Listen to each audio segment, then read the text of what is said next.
Hi everyone. आज के इस वीडियो में ऐसे का आंसर राइटिंग प्रैक्टिस करेंगे। आज का क्वेश्चन है visionary decision making happens at the intersection of intuition and logic. तो इसका आंसर का स्ट्रक्चर पहले देख लेंगे। क्या लिखेंगे? सबसे पहले इंट्रोडक्शन में हम लोग पहले डिफाइन कर देंगे विजनरी डिसीजन मेकिंग क्या होता है। उसके बाद इंट्यूशन एंड लॉजिक को एक कॉन्सेप्ट के बेसिस पे डिफाइन कर देंगे और थेसिस स्टेटमेंट को रीस्टेटमेंट करके हम लोग बॉडी का टोन सेट कर देंगे। नेक्स्ट हम लोग मेन कंटेंट में और बॉडी में डिफरेंट पर्सपेक्टिव्स देखेंगे। हिस्टोरिकल पर्सपेक्टिव में महात्मा गांधी का एग्जांपल देंगे। पॉलिटिकल में interplay of intuition and logic का एग्जांपल देंगे कोविड-19 पैंडेमिक से। फिर सोशल पर्सपेक्टिव में बी आर अम्बेडकर का जो सोशल जस्टिस उन्होंने लाया हमारे सोसाइटी में उसका एग्जांपल देंगे। नेक्स्ट इन्वायरमेंटल में हम लोग उज्ज्वला योजना का केस स्टडी देखेंगे। साइंटिफिक के लिए हम लोग सीवी रमन का जो रमन इफेक्ट दिया था उन्होंने, वो किस तरह से आया था वो हम लोग देखेंगे। Finally economic, international and philosophical perspective के साथ इस वीडियो को एंड करेंगे कंक्लूजन के साथ एक नेहरू के कोट के साथ। तो let's quickly start the introduction of this topic. Introduction में as I said define the, हम लोग ये 3 टॉपिक के बारे में लिखेंगे। First of all visionary decision making क्या होता है? तो ये it is an approach to decision making जो इन्वॉल्व करता है कि लॉन्ग टर्म गोल्स को ध्यान रखते हुए, फ्यूचर चैलेंजेस को ध्यान में रखते हुए navigate through the uncertainty with a blend of intuition and logic. तो इसे विजनरी डिसीजन मेकिंग बोलते हैं। नेक्स्ट आते हैं हम लोग concept of intuition and logic को भी डिफाइन करते हैं। इंट्यूशन क्या होता है? Intuition often describe as a gut feeling or sixth sense. ठीक है। एंड लॉजिक क्या होता है? Logic is a systematic or you can say rational approach. We utilize the data and with the critical thinking we arrive to any decision. तो ये difference हुआ intuition and logic में। तो हम लोग ने 2 कॉन्सेप्ट्स को डिफाइन कर दिया, visionary decision making, intuition and logic. और उसके बाद इस जो क्वेश्चन है, जो थेसिस, उसको रीस्टेट कर देंगे कि ये जो स्टेटमेंट है, it asserts that visionary decision makers achieve greatness when they harmonise their intuitive insights with rigorous logical analytics. तो इस तरह से हम लोग बोल रहे हैं कि जो भी डिसीजंस अच्छे होते हैं, जो ग्रेट बन जाते हैं, ये दोनों का कॉम्बिनेशन होता है। इससे हमारा मेन बॉडी का टोन सेट हो जाता है, जिससे कि हम लोग मेन बॉडी में डिफरेंट मल्टीपल पर्सपेक्टिव्स को देखने वाले हैं। तो हम लोग स्टार्ट करते हैं हिस्टोरिकल पर्सपेक्टिव से। इसमें हम लोग महात्मा गांधी का एग्जांपल दे देंगे। He implemented the blend of intuition and logic with the philosophy of non violence and ahimsa. तो इसमें इंट्यूशन क्या था? तो इन गांधी जी का इंट्यूशन ये था कि he that led him to recognize कि वायलेंस करेंगे तो इससे cycle of hatred and further it will divide the Indian population. ये इनका इंट्यूशन था। और उन्होंने फिर बाद में लॉजिकली इस तरह से नॉन वायलेंस का कैंपेन्स को चलाया, लाइक साल्ट मार्च और सिविल डिसओबीडियंस, कि जो ब्रिटिशर्स पे थे इकोनॉमिकली और पॉलिटिकली उन पे प्रेशर पड़े। और इसका रिजल्ट ये हुआ कि हमें देश की आज़ादी भी मिल गई और आज भी इंडिया का जो पॉलिसी है नॉन वायलेंस के बेस पे सारे पॉलिसीज़ बनाए जाते हैं। तो आप ये देख सकते हैं इंट्यूशन और लॉजिक को अच्छे से इंटरप्ले किया गया। तो जो भी विज़नरी डिसीजंस लिया गया था वो आज भी ग्रेट है और किस तरह से उसका इम्पैक्ट हमारी सोसाइटी पे पड़ रहा है। तो इस तरह से हिस्टोरिकल कंप्लीट होता है। Next we will talk about the political perspective. इसमें हम लोग एग्जांपल देखेंगे कोविड-19 का जो पैंडेमिक आया था उसमें क्या गवर्नमेंट का डिसीजन रहा था इंट्यूशन एंड लॉजिक के बेसिस पे। तो इसमें हम लोग बोलेंगे इंट्यूशन ये था कि गवर्नमेंट ने इंट्यूशन किया कि पोटेंशियल जो भी इम्पैक्ट हो सकता है, devastation due to the COVID could cause the country to the bad state and the need for the proactive response to safeguard the public health। तो इसका इंट्यूशन के बेसिस पे गवर्नमेंट ने आउटकम लॉकडाउन लगा दिया था। और लॉजिक क्या था? अब लॉजिक ये था कि अब कोई भी कोरोना वायरस है तो उसके लिए वैक्सीन चाहिए होगा, अच्छे हेल्थ केयर इंफ्रास्ट्रक्चर चाहिए। तो उस पे लॉजिकली गवर्नमेंट ने एक डेटा के बेसिस पे और बहुत ही प्लान्ड वे में वैक्सीनेशन प्रोग्राम डिज़ाइन किया और डेवलप किया।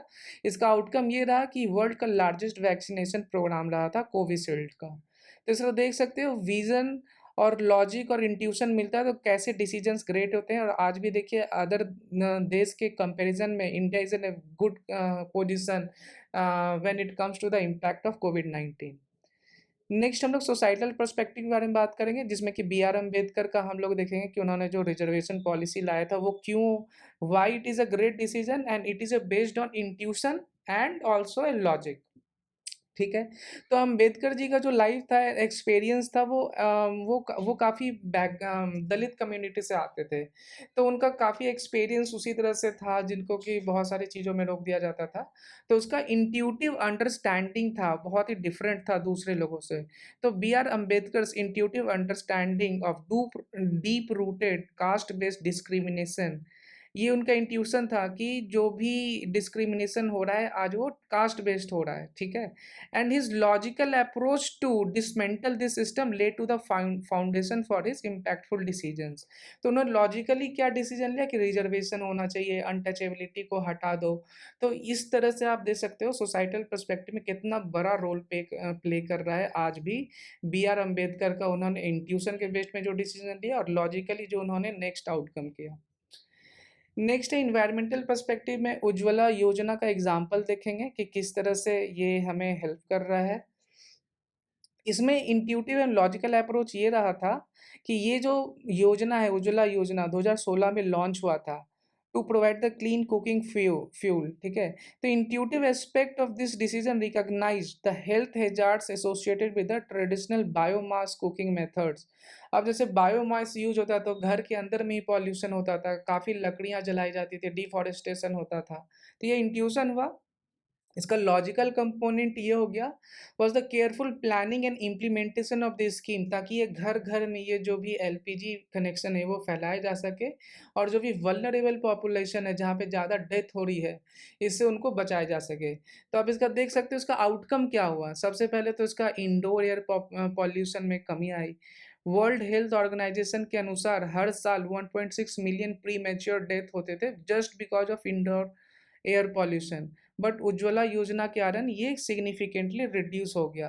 फिर ये भी पॉलिसी कम कर इम्प्लीमेंट करने से डिफॉरेस्टेशन में कमी आई, कार्बन इमिशन में कमी आई। तो आप ये देख सकते हो इंट्यूशन एंड लॉजिक के इंटरप्ले से ये जो पॉलिसीज़ वगैरह आते हैं, कितने इम्पैक्टफुल होते हैं हमारी सोसाइटी में। तो इस तरह से हम लोग का इन्वायरमेंटल पर्सपेक्टिव कंप्लीट होता है। अब हम लोग साइंटिफिक पर्सपेक्टिव पे आते हैं। सीवी रमन का एग्ज़ाम्पल देंगे कैसे उन्होंने रमन इफ़ेक्ट का इन्वेंशन किया था। तो सीवी रमन सर का जो इंट्यूशन था, उनको इंट्यूशन के बेसिस पे उन्होंने एक्सपेरिमेंट स्टार्ट किया, कैसे कि scattering of light by liquids and discover the phenomenon where the light changes its colours upon interaction with molecules. ये उनका इंट्यूशन था और उन्होंने एक्सपेरिमेंट किया। बट वो उन्होंने एक्सपेरिमेंट किया कैसे? उन्होंने कुछ तो लॉजिक लगाया हो दे। तो उसी समय CV Raman implemented his logic rigour in designing the experiments, collecting the data, and the interpreting the results, validated his intuitive insights, and established the Raman effect as a cornerstone of molecular spectroscopy। तो देख सकते हो उनको intuition ही नहीं आता तो वो आगे इन्वेंशन कैसे करते। तो इसलिए अगेन इट रीवैलिडेट्स द थेसिस कि जो भी विजनरी डिसीजन मेकिंग और आउटब्रेक होते हैं that is comes at the interplay of intuition and logic. Next आते हैं हम लोग इकोनॉमिक पर्सपेक्टिव है। यहाँ पे हम लोग 1991 का इकोनॉमिक रिफॉर्म का एग्जांपल देंगे। तो इसमें इंट्यूशन ये था दैट कि इकोनॉमिक अपॉर्चुनिटीज़ जो होंगे अपनी इकोनॉमी को ओपन करने पे, लिबरलाइज करने पे, तो ये हमारे इकोनॉमिस्ट ने रिकॉग्नाइज किया economic opportunities and challenges based on a deep understanding of socio economic context, ठीक है? फिर उसके बाद क्या हुआ? फिर the convergence of intuition and logic happened, मतलब सब लोगों ने पहले ये तो इंट्यूशन हुआ, फिर लॉजिकली इन्होंने इम्प्लीमेंट किया कि इसको इम्प्लीमेंट करने से हमारे जो इंडियन रुपए में डीवैल्यूएशन हुआ है उसको ठीक किया जा सकता है। तो फिर हमारा 1991 का रिफॉर्म आया was evident in decisions to devalue the Indian rupee making export more competitive logical while recognising the need for foreign capital in intuitive. तो इस तरह से आप देख सकते हैं किस तरह से इंट्यूशन और लॉजिक को इंटरप्ले किया गया और फाइनली आप इसका रिजल्ट भी देख सकते हो कि इसको डीवैल्यू करने से क्या हुआ था रूपी को। उसमें इंडियन एक्सपोर्ट्स बढ़ गए, ठीक है, with the share of exports in GDP rising from 6% इन 1992 और 13% 2020। तो ये दो एग्जाम्पल हो गए इकोनॉमिक रिफॉर्म ऑफ 1991 और डिवैल्यूएशन जो हुआ था रूपी का वो जो गवर्नमेंट ने किया था। फिर इंटरनेशनल एक पर्सपेक्टिव ये देख लेंगे जो न्यूक्लियर डील हमने साइन किया है यूनाइटेड स्टेट्स के साथ और इंडिया का फॉरेन पॉलिसी जो है, ठीक है? तो first of all India international policy को देखते हैं। तो इंडियन इंटरनेशनल पॉलिसी कैसे क्या है, ये it maintains a strong ties with the Russia also, and India has is forge strategic partners with the countries in the Asia Pacific region such as Japan and Australia. तो ये क्या दर्शाता है? It's a constant balancing act, intuition driven regional alliances. देखो region में है तो हम लोग को logic based and intuition based already है, और लॉजिक ड्रिवन इंगेजमेंट ग्लोबल के साथ हमें रसिया के साथ रहना ही, तो देख रहे हो इंट्यूशन भी है और लॉजिक भी है।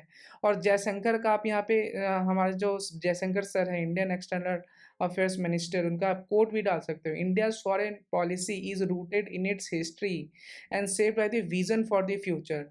We seek partnership that are mutually beneficial and advance the cause of global peace and prosperity। तो आप देख सकते हो कि रसिया के साथ भी हम लोग रिलेशन मेंटेन करते हैं और रीजनल पे भी रिलेशन मेंटेन करते हैं। नेक्स्ट अगेन इंटरनेशनल पर्सपेक्टिव में आप एग्जांपल दे सकते हो, nuclear deal with the United states. तो ये डील साइन हुआ था 2008 में। ये decision was logical, why? It aimed at the secure access to the advanced nuclear technology, open door for India's economic growth. Simultaneously, this was intuitive also। क्यों intuitive था? क्योंकि हमारे जो भी लीडर्स थे उन्होंने रिकॉग्नाइज किया strategic importance of a strong partnership with the US in involving global scenario. तो आप देख सकते हो अगेन इंट्यूशन एंड लॉजिक का इंटरप्ले के साथ हमारे आज भी पॉलिसीज बन रहे हैं। तो इसके साथ हमारा इंटरनेशनल पर्सपेक्टिव कंप्लीट होता है। नेक्स्ट आते हैं हम लोग फिलोसफिकल पर्सपेक्टिव पे, जहाँ पे हम लोग फिलोसफी ऑफ वेदांता के बारे में बात करेंगे।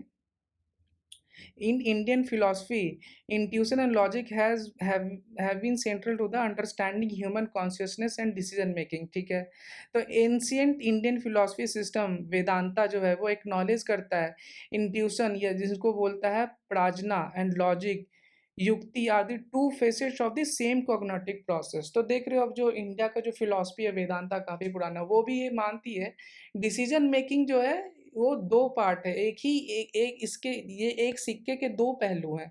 डिसीजन कोई ले रहा है तो इसके दो पहलू होते हैं, एक हो गया इंट्यूशन, दूसरा हो गया लॉजिक। तो फिलोसफिकल पर्सपेक्टिव से भी आप इसका एग्जाम्पल कोट कर सकते हो। फाइनली हम लोग इसका एक कंक्लूजन, एक वे फॉरवर्ड लिखेंगे जिसमें कि हम लोग नेहरू जी का एग्जाम्पल देंगे, उन्होंने क्या कहा था। तो इन कंक्लूजन हम लोग ये लिख सकते हैं, visionary decision making where intuition and logic converge is the cornerstone of transformation. हम लोगों ने जितने भी पर्सपेक्टिव, जितने भी केस स्टडीज, जितने भी एग्जाम्पल देखे, उसमें आपने देखा होगा इंट्यूशन था, फिर लॉजिक भी था, और जो भी आज हुआ है उसको वो काफ़ी इम्पैक्टफुल रहा है और लॉन्ग लास्टिंग रहा और ट्रांसफॉर्मेटिव रहा है। ठीक है, it is a testament to the spirit of the India where the leaders draw from our rich heritage and make decisions that shape our national's destiny।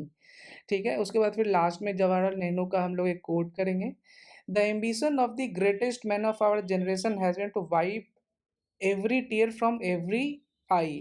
ठीक है, इनका ये देखो विजन था, ये कितने बड़े लीडर हैं, क्यों? इसीलिए आपको इस स्टेटमेंट से समझ आ रहा होगा, it is the visionary decision rooted in the institution and guided by the logic that brings us closer to the noble aspiration, lighting the path to the brighter future for the India and the world.